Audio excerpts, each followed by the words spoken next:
Yangga, siapakah pemuda ini? Santanu, dia adalah putramu. Darah dagingmu yang telah kutempa menjadi seorang kesatria sejati. Dia adalah Dewa Brata. Dia telah diajari oleh para resi terbaik dan kini siap untuk kembali ke Hastinapura. Ayahanda, aku akan mengabdi kepada kerajaan kepadamu sepenuh hatiku. Anakku, kau telah kembali kepadaku. Aku ingin engkau menjadi penerus tahta Hastinapura. Santanu, ingatlah bahwa takdirnya telah digariskan. Kumohon, jaga dia dengan penuh sukacita dan dengan hati penuh kebahagiaan.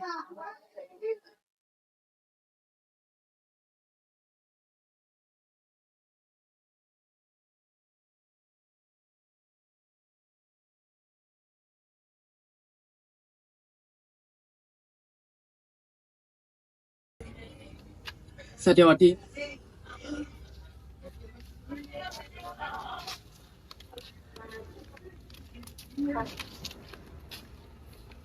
Satyawati, aku membawa kabar gembira. Putraku, Dewa Brata, telah kembali kepadaku. Kau terlihat bahagia sekali akan hal itu, Yang Mulia. Tentu saja, karena dialah yang akan pewaris tahta Hastinapura. Maka itu artinya, jika kita bersama nanti, maka tidak ada tempat bagiku dan putraku di Hastinapura. Hah? Tentu saja tidak. Kamu pastinya akan menjadi putri di Hastinapura. Tapi tidak untuk putraku, Yang Mulia. Apa artinya aku menjadi seorang ratu apabila putraku kelak tidak akan menjadi seorang raja? Yang Mulia, jika kau ingin bersamaku, maka tinggallah di sini dengan para nelayan. Atau kau bisa melepaskanku dan kembali tinggal dengan putramu di Hastinapura.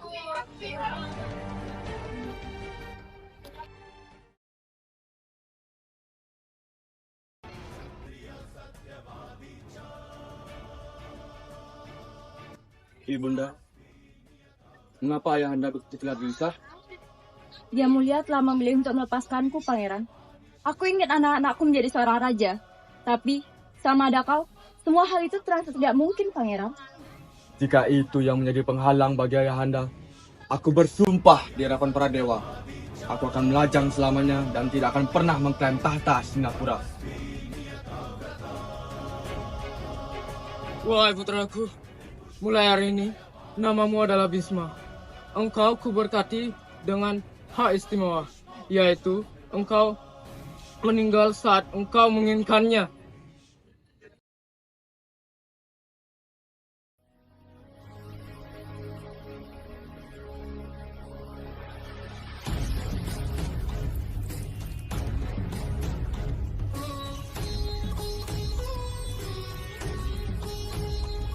Salam Raja Kasih. Aku datang ke sini atas nama Pangeran Citawirya untuk membawa ketiga putrimu ke Hastinapura. Jika ada yang tidak setuju, maju dan hadapilah aku. Aku menantangmu, Bisma yang Agung, lawanlah aku.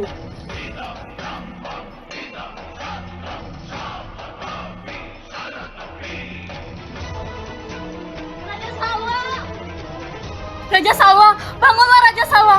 Apa yang kamu lakukan, Bisma? Siapa yang memerintah kamu untuk mengeluarkan kekuatan di sini? Aku telah menerima Raja Salwa atas dasar cinta, bukan kekuatan. Apa gunanya saya marah ini, Raja Kasih? Kalau putrimu sudah memilih calonnya sendiri. Dan apakah kedua putrimu juga sudah memilih calonnya sendiri? Apakah kalian berdua juga sudah memiliki pasangan kalian masing-masing? Tidak, Ayah. Kami belum memilih calon suami kami.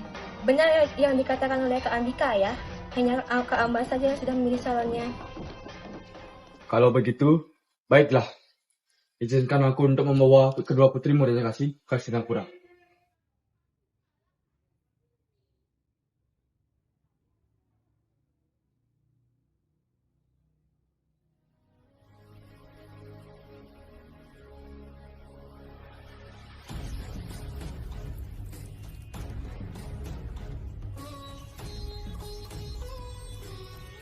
Mempelai wanita sudah di sini, Bisma yang Agung. Jika aku harus menikah, maka kau harus mempertanggungjawabkan pernikahanku. Maaf, Kak Putri. Aku sudah bersumpah untuk tetap melajang selamanya. Baiklah, aku akan meminta Raja Ara untuk menyerang kerajaanmu. Jika kau ingin keadilan, datanglah ke Bagawan Parsrama. Hanya dia yang bisa menghakimiku.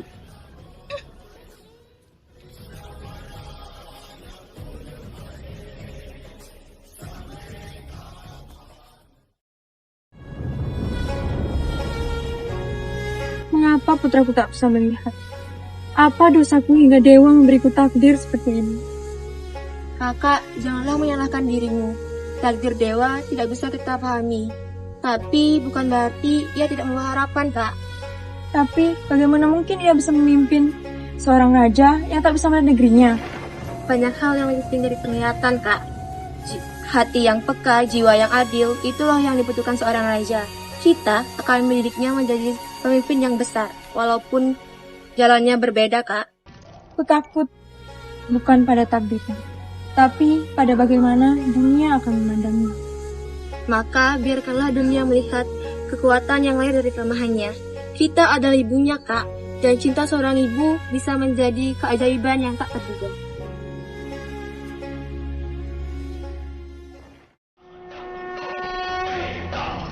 Sebelum memulai pertarungan ini, aku ingin meminta anugerah kepadamu, Guru. Hanya aku sajalah yang akan memberikan restu atau kepadamu atau tidak, Bisma. Apakah kau sudah mulai melakukan diriku, guruku? Tidak, Bisma. Aku tidak pernah meragukanmu. Aku hanya ingin membalaskan dendam kepada wanita ini.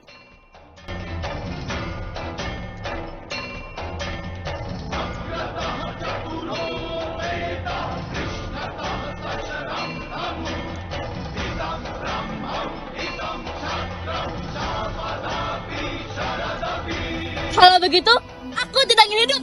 Dan aku akan menjadi penyebab dari kematianmu, Bisma. Bersihkan hatimu dari kepahitan ini, Dewi Ama. Aku berjanji, ketika reinkarnasimu datang, aku akan meletakkan senjataku dan kau bisa membunuhku.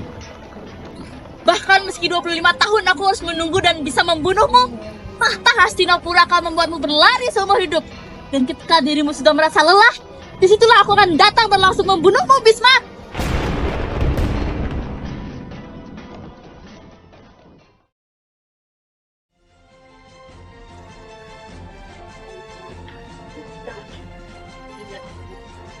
Kunti, tidakkah kau merasa cemas? Sebagai istri pertama, bukankah posisi ratu bisa saja direbut oleh wanita lain? Apa maksudmu, Mati? Pandu membawaku kembali ke Hastinapura. Bukan tanpa alasan, tetapi karena aku masih muda, cantik dan memiliki daya tarik lebih dari dirimu. Kau pikir Pandu masih memilihmu? Mati, jangan merendahkan dirimu dengan berkata seperti itu. Pernikahan bukan hanya tentang usia dan kecantikan, melainkan karena kebijaksanaan dan juga kesetiaan. Oh sungguh, jika begitu bukankah satu istri saja cukup, bukan? Pandu adalah seorang raja. Terkadang keputusan yang dia ambil bukan hanya dari dirinya sendiri, melainkan karena keadaan. Aku tidak akan memperdebatkan denganmu ini, Mati. Jika kau ingin menjadi istri yang bijaksana, makalah bersikaplah dengan adil. Aku hanya mengingatkan kau. Aku pikir Pandu akan lebih memilih tidur bersamaku malam ini.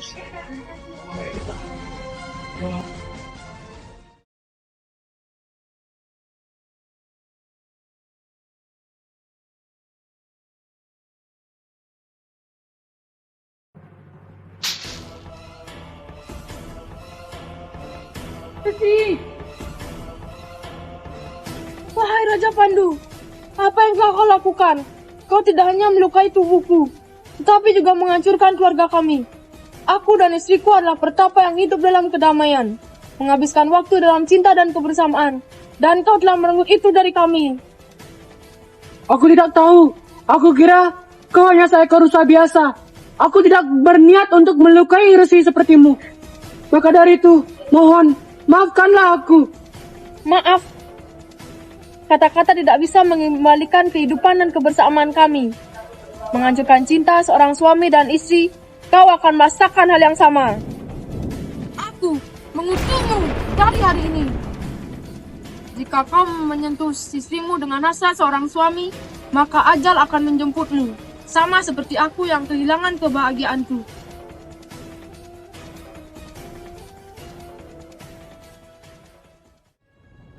Negeri, aku tak lagi mampu memberikan keturunan bagi Hastinapura. Sebagai seorang raja, aku tak hanya bertanggung jawab atas negeri ini, tetapi juga atas garis keturunanku. Maka dari itu, aku memilih Destarasa lah yang berhak menggantikan posisiku. Maka dari itu, tolong sampaikan pesanku kepada Destarasa. Baik, Baginda.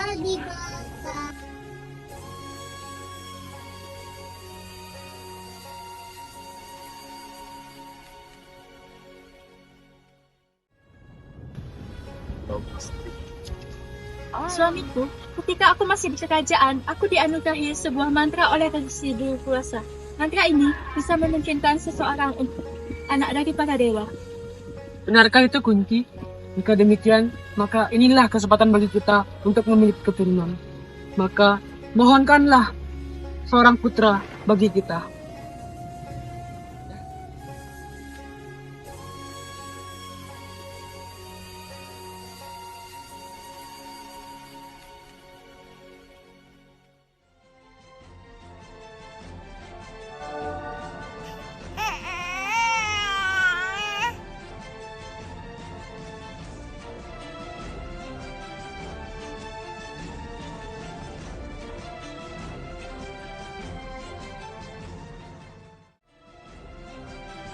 Mati, mantra ini bisa kau gunakan juga. Mohonlah seorang putra untuk dirimu.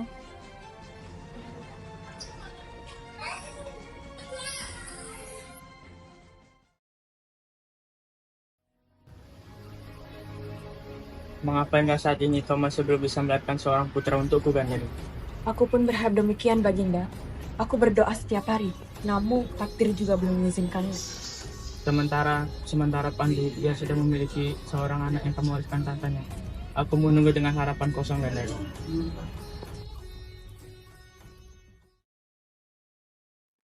Dewa Ciwa, mohon kabulkanlah permohonan.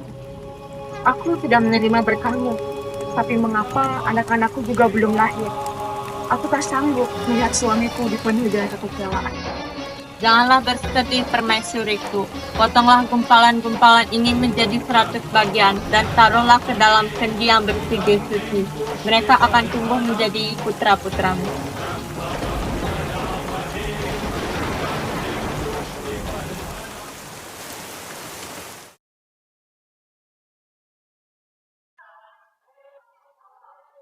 Pandu, kita sudah lama hidup bersama. Aku ingin kau ada di sisiku layaknya suami pada umumnya. Madri, kau tahu, aku tak bisa. Jika aku melanggar janji ini, aku akan mati, Madri.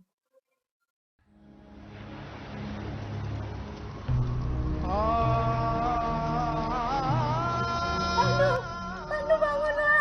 Tolong. Pandu. Kunti, maafkan aku.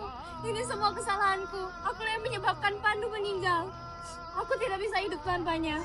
Oleh karena itu, aku juga akan membunuh diriku.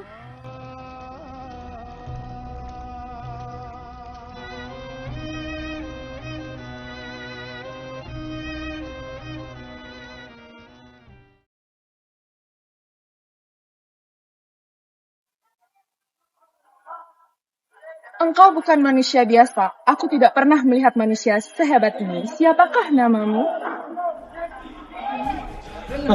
Namaku Bima.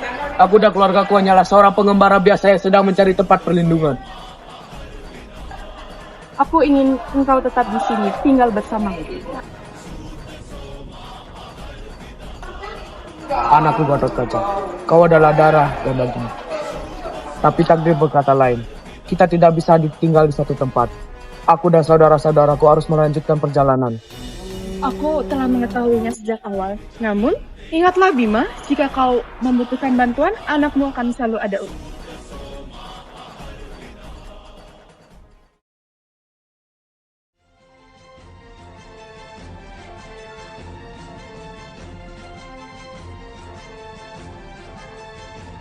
Siapakah dia? Mengapa tetapannya terasa begitu dalam? Dan kenapa hatiku berteguh sangat kencang?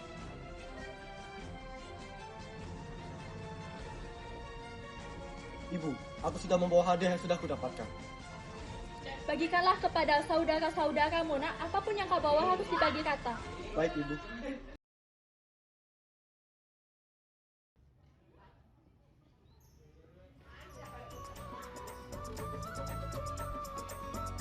Ini bukan seperti hal yang kami coba kah dari makanan? Ya, aku juga tidak yakin. Tapi setelah aku melihat wajah Kak Arjuna, sepertinya ini bukan hal yang baik-baik saja. Oh anakku, aku tidak tahu yang kau bawa adalah seorang istri. Ibu telah mengatakannya, dan sebagai anak-anaknya, kita wajib mematuhinya. Selain itu pula, dalam ajaran Dharma, seorang wanita boleh memiliki lebih dari satu suami jika mereka bersaudara, dan ini adalah perkataan dewa.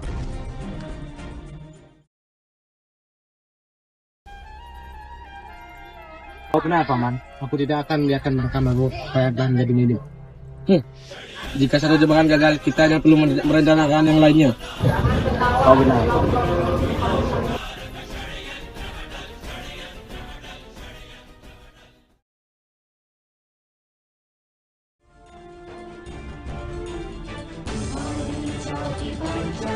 Yang mulia Drupadi, aku tahu ini sangat sulit untukmu. Aku tak berniat menggantikanmu dalam peti Arjuna. Aku hanya ingin hidup bersamanya seperti apa yang telah kita inginkan bersama. Tempatku? Apakah aku harus mengalah begitu saja? Dia melanggar janji kepada kami. Dia membawa ke tempat ini, ke dalam istana ini. Aku tidak bisa menerima hal ini. Yang mulia, aku tak berniat menggantikan tempatmu. Aku hanya ingin mencintai Arjuna dan memilikinya seperti apa yang selalu aku inginkan. Tapi aku tahu aku tak dapat menggantikan apa yang ada di hatimu. Tapi aku berharap kita bisa hidup menjadi satu keluarga. Apakah kamu mengerti? Ini bukan tentang kamu dan juga aku, tapi ini tentang bagaimana Arjuna, suamiku yang aku cintai, memilihmu juga. Aku merasa dikhianati, saudara. Aku akan berusaha. Aku ingin menjadi bagian dari keluarga ini dan aku ingin belajar darimu. Jika ada ruang di dalam hatimu, aku ingin kita hidup dalam damai. Baiklah, saudara. Jika itu yang kamu inginkan, kami akan berusaha menerima kamu di dalam keluarga ini. Tapi kamu ingat bahwa di Arjuna itu hanya ada di hatiku.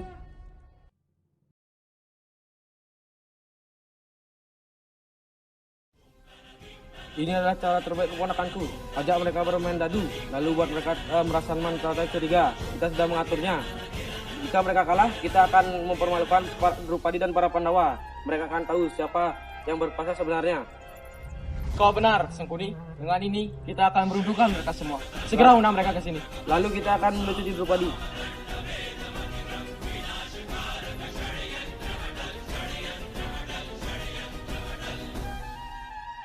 Hai Drupadi, hari ini Pandawa sudah kalah dalam permainan dadu. Dan taruhannya kali ini adalah kau Drupadi. Ayo kemari kau Drupadi.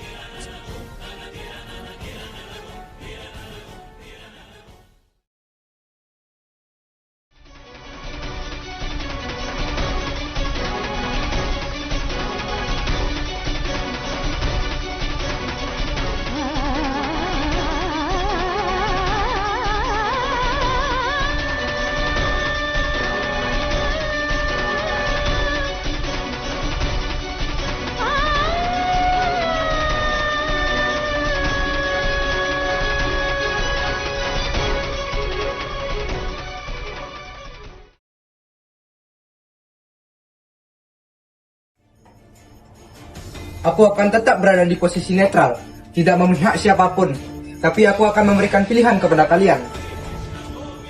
Kalian boleh memilih pasukan Narayani Sena, atau aku sendiri akan menjadi kusirmu. Tapi ingat, aku tidak akan membunuh siapapun. Aku memilih pasukanmu, Krishna. Pasukan Narayani Sena yang kuat lebih penting daripada hanya seorang kusir roda. Aku memilihmu, Krishna. Tidak peduli kamu akan jadi apa nantinya. Kami membutuhkanmu karena kamu adalah sesuatu yang penting di sisi kami. Bagaimana satu orang seperti Krishna bisa membantu kalian? Dalam setiap langkah yang penuh kebijaksanaan, bahkan satu orang yang benar pun dapat memberikan kekuatan daripada 100.000 prajurit yang penuh dengan nafsu.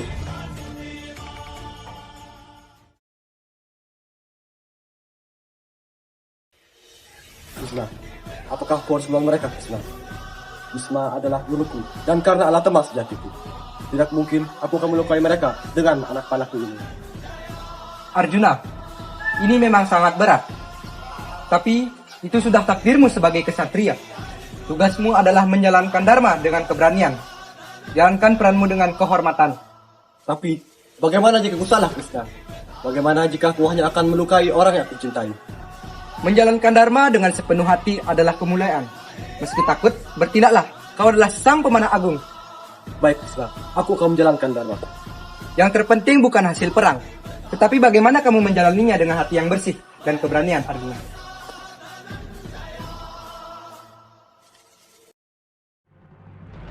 Hari ini kau akan menghadapi akhir yang telah kau ciptakan sendiri. Sri Kandi, aku tidak akan melawanmu karena aku telah bersumpah untuk tidak akan melawan wanita. Sumpah, kata-kata itu hanya menjadi tamengmu untuk menghindari kebenaran.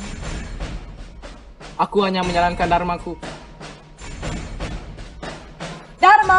Dharma yang membiarkan ketidakadilan merajalela, Dharma yang membiarkan kaum perempuan dihina di depan para raja, dan sementara kau hanya diam begitu saja. Itu hanyalah sebuah ketakutan, Bhisma.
Yudhistira, kau menang-menang, tapi kemenanganmu dibayar oleh kematian anak-anak.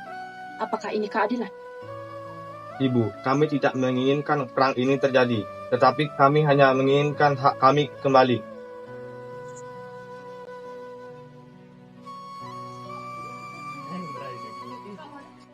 Kau seorang dewa, Krishna. Mengapa kau membiarkan semua ini terjadi? Kau bisa mencegahnya. Itu semua terjadi karena hukum alam. Ibu, aku hanya membimbing, bukan menentukan. Jika aku kehilangan segalanya, maka kau juga harus merasakannya. Aku mengutukmu, Krishna. Kerajaan, kaum Yandawa akan hancur karena perang persaudaraan. Dan kau akan mati sendirian tanpa keluarga yang tersisa. Kutukanmu akan menjadi kenyataan. Ibu, aku menerimanya.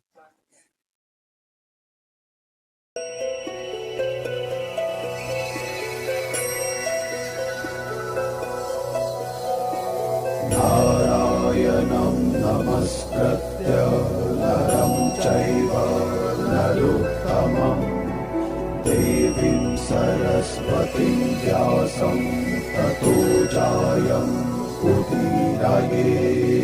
Narayanam namaskratya naram chaiva narottamam. Jikalau mereka yang telah meninggalkan dharma bisa tinggal di surga, sedangkan aku yang berjuang bersama adik-adikku, keluargaku, dan teman seperjuanganku harus tinggal di neraka, maka aku tetap akan tinggal di neraka. Walaupun panas, setidaknya aku masih bisa bersama mereka, dan aku tetap akan tinggal di neraka.